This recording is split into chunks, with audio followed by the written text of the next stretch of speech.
So my name is Sanne Huijbregts. I'm officially a singer. That's what I studied, but I do a lot of things to the side. For example, I make videos. So my new project is called Footage because I use also the visual aspect to music. I don't want to just make sound. I want to kind of trigger more. And besides that, at the moment I play the piano and I play a little xylophone, or you should call it actually glockenspiel. And I do that to have like more. I don't want to just sing. I always had that feeling that I don't want to just be the front of the book and just sing. I want to be the book itself. I want to be the story. I want to make more. I always have this kind of urge to do everything, kind of.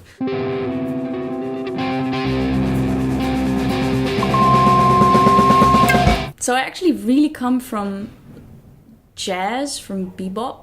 I used to play for a long time in a big band with Peter Guidi, this kind of, godfather, I would say, musical godfather. And there was this really, like this bebop atmosphere, this bebop, group of people.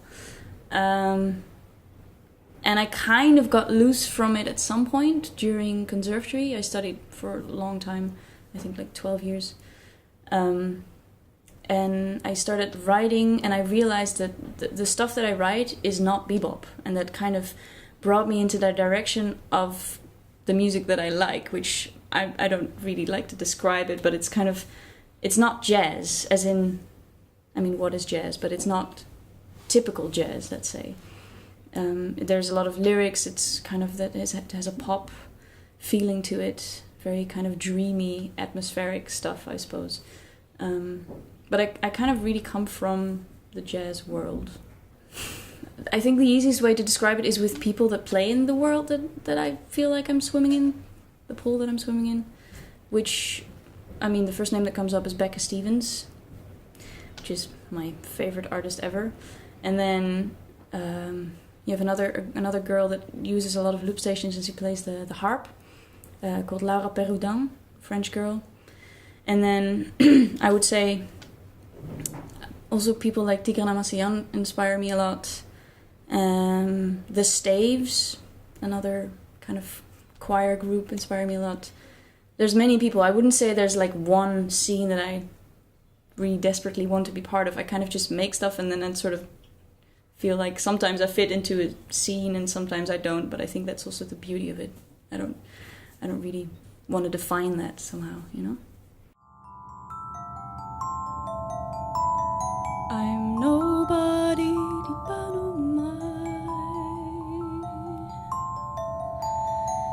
write my story, restore my right. I'm nobody but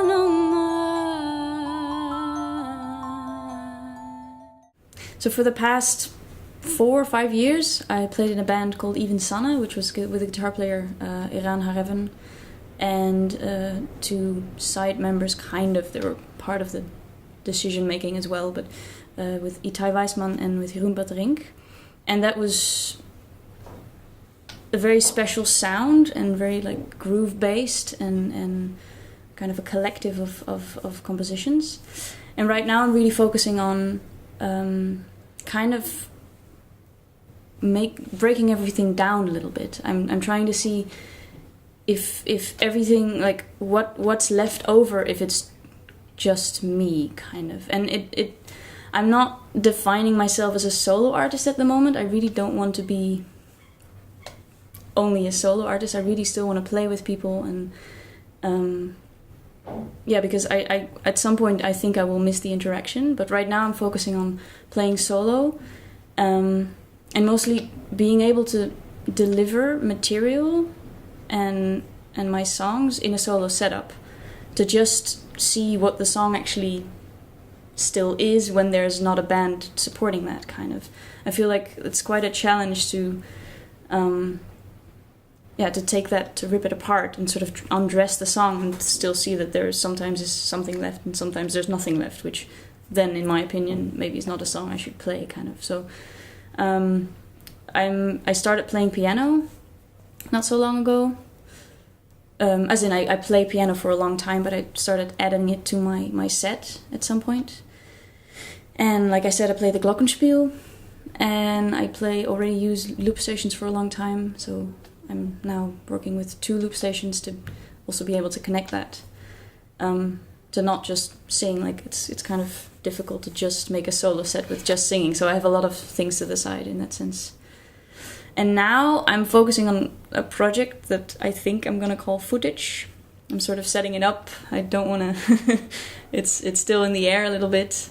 And this project is really based around music combined with film. So I wanna make it a bit more theatrical. I wanna kind of trigger more in the audience, not just music. I hope to inspire them in another sense as well. And it's not very narrative, it's very kind of atmospheric images. So it's basically material that I collected through the past 3 years or something since I have my camera. So there's water that I filmed in Greece over the Guggenheim Museum, and there's random material from also Copenhagen when I studied there, in Berlin, and it's really kind of just images that I liked behind my music to kind of strengthen that sense.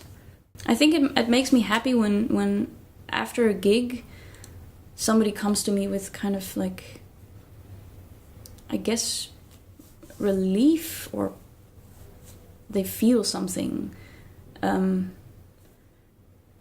I feel like art in general, but also reading music, has that function of like people deal with stuff in their normal life, and then they come to a performance, or they see a movie, or they see a picture, or they see something on Facebook or Instagram, or something in real life even. But usually art really kind of triggers that the stuff that is still there, and then afterwards they can kind of feel that relief. Like catharsis is kind of a word to describe that. And I feel like sometimes people come to my gig and they're like, oh, thank you, and I feel like that really makes me happy that I could do that with music and also with the film then. And I think it's important that art still has that function for me, not just we're gonna now like dance on groovy music, but also that you can sort of grab something that they can't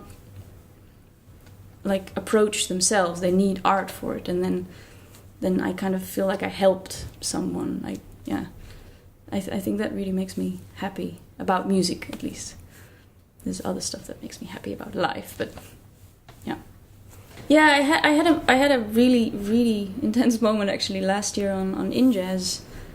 There was some performances, and I went to see a couple of things, and then there was this girl, Laura Perroudin, this harp player, loop station chick from France, and she was performing, and somebody said, I think you would like that, you should go. So I went to see it, and I was walking from behind, like it was kind of a cinema stage, and I was walking above, and I came in and I kind of just almost fell on my knees, because I was like, this is it, kind of. I had this intense, like, pardon my French, but holy shit, this is it. This is what I want to do, but also how it should be done, because she worked with a lot of loop stations, and it was so good. It was, besides just she makes amazing music, she sings incredible, she has this like grabbing you.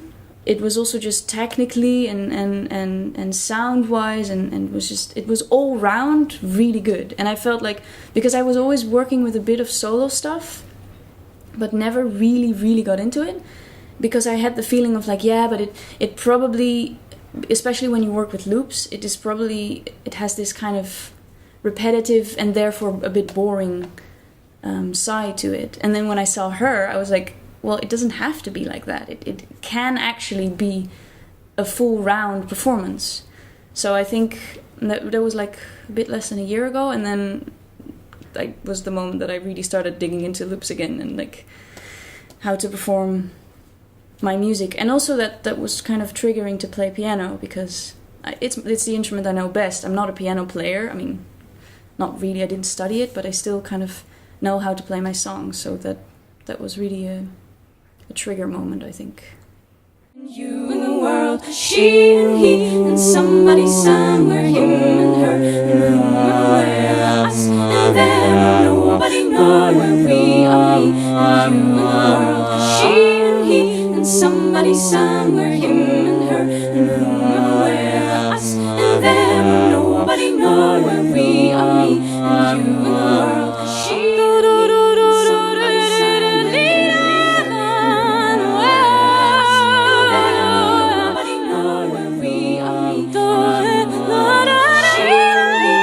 somebody somewhere,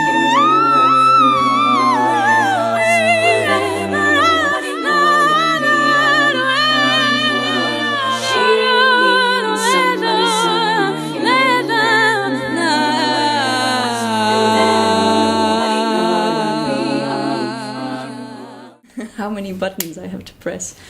Well, like I said, I have piano at the moment.